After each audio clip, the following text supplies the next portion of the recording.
Hello students, let us start our new chapter, first chapter of geography, resource and development.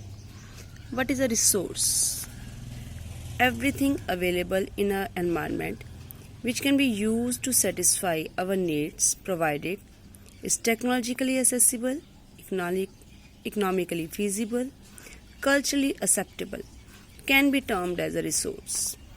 Anything like the mobile in your hand, the book, the copy, anything which satisfy our need, that is a resource. But the thing is that we must have technology to get it. It should not be very costly and our culture must accept it. It is a resource.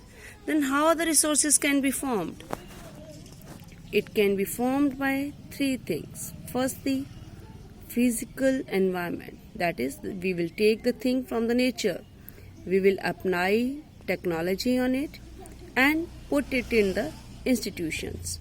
In this form, the resources are formed. This is the interdependent relationship between nature, technology and institution. It is not free gift.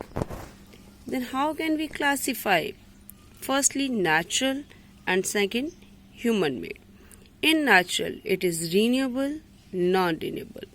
In renewable, continuous or biological. In biological, flora and fauna.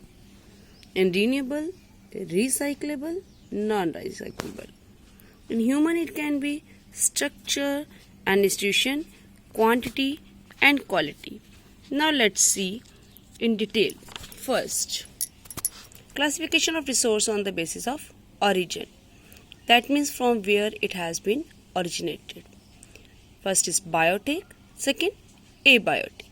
Biotic means which have the life, like human, plants, animal, these are biotic.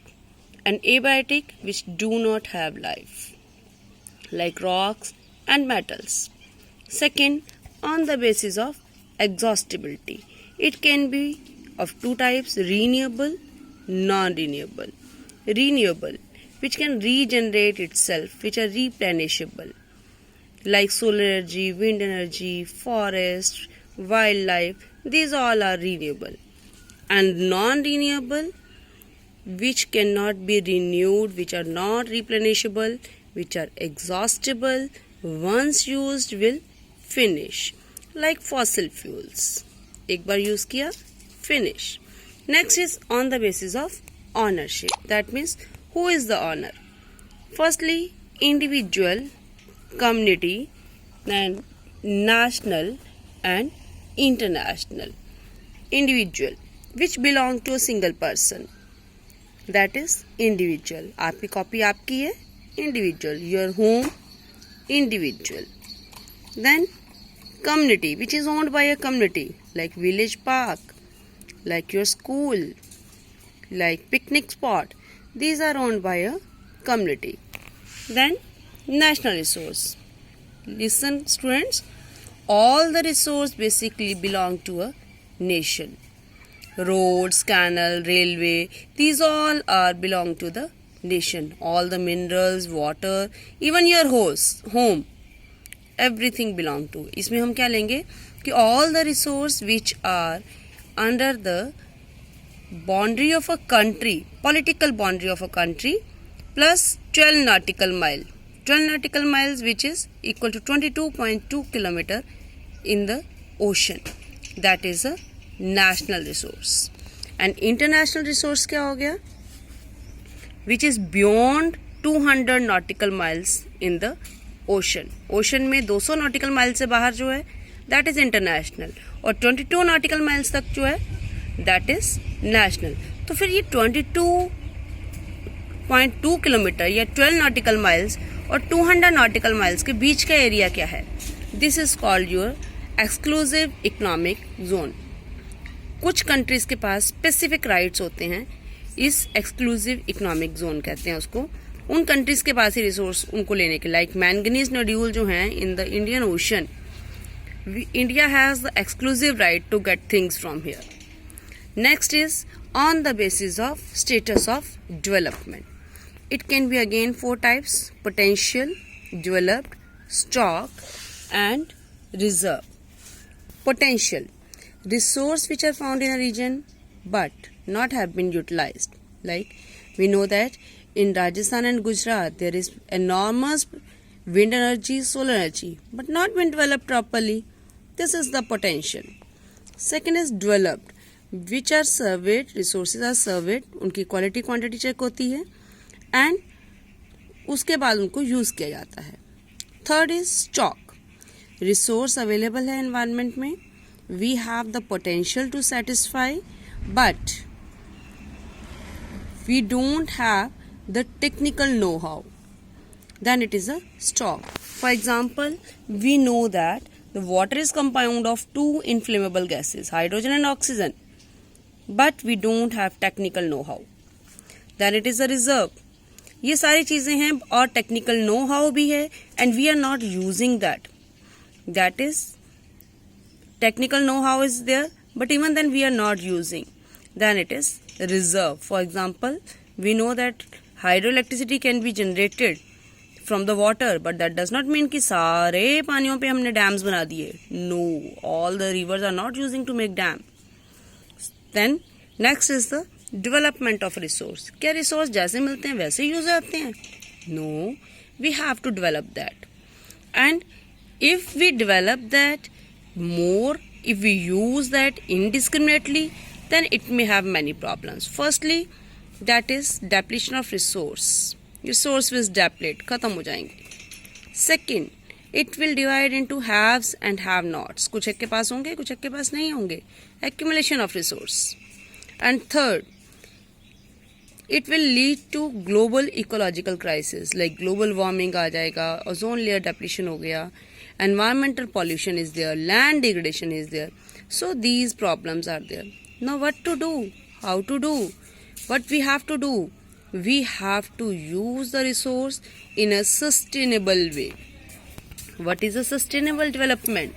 Sustainable development means development should take place without harming the environment, and development in the present should not compromise with the needs of future generation.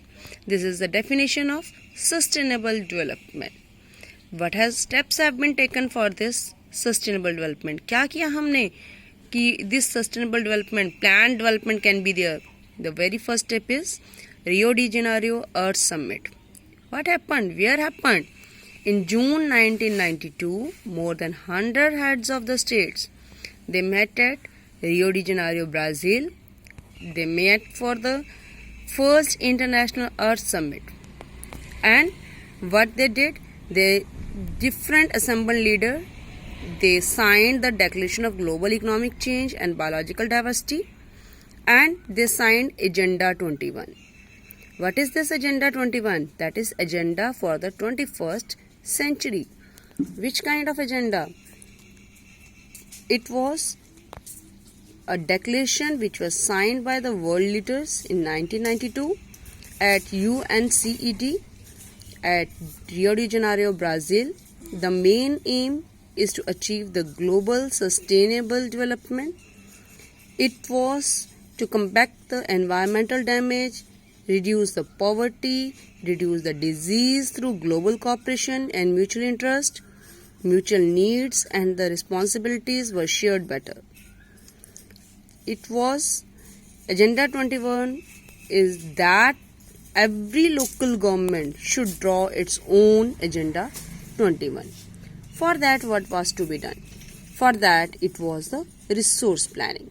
Resource को plan कर लो. What is resource planning? Resource planning is the judicial use of the resource. Then what is the importance? Why do we need resource planning? ज़रूरत है ही क्यों है?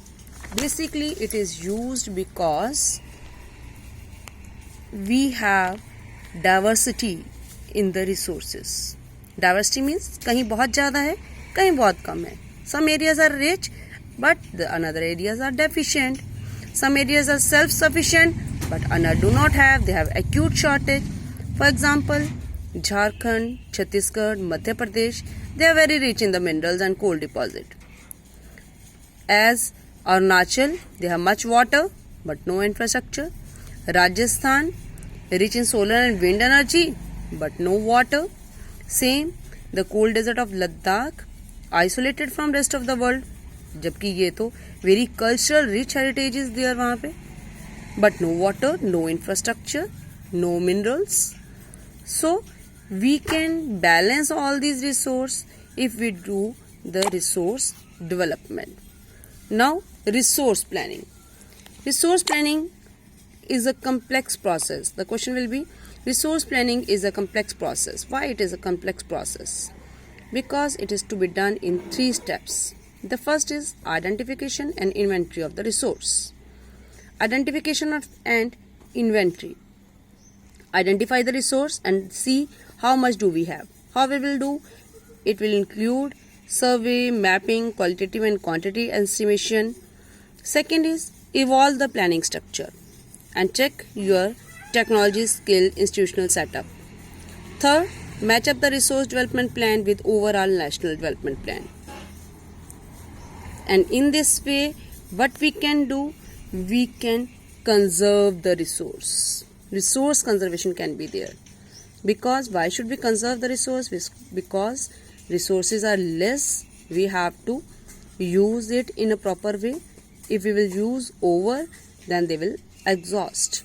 Even Gandhiji said that there is enough for anybody's need but not for anybody's greed.